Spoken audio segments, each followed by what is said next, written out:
पेहलगाम दहशतवादी हल्ल्याच्या निषेधार्थ दिव्यांसाठी संघटना संगमनेरचा निषेध. जम्मू काश्मीरमधील पेहलगाम येथे झालेल्या दहशतवादी हल्ल्यात निष्पाप यात्रेकरूंना लक्ष्य केलं गेलं.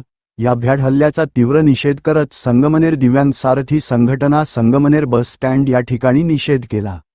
दिव्यांग सारथी संघटना अध्यक्ष दाभोळकर यांनी उपस्थितांना संबोधित करत सांगितलं की या हल्ल्याची आम्ही तीव्र शब्दात निंदा करतो.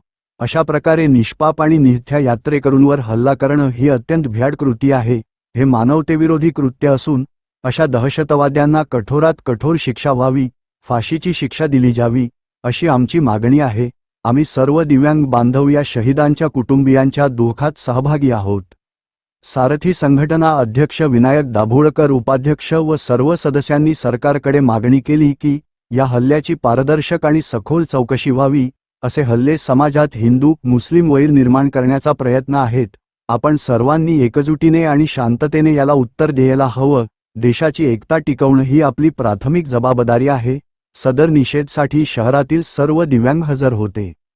हे निषेध पार पडलं जिथे एकतेचा संदेश देण्यात आला. डेझ न्यूज प्रतिनिधी अन्सार सय्यद, संगमनेर.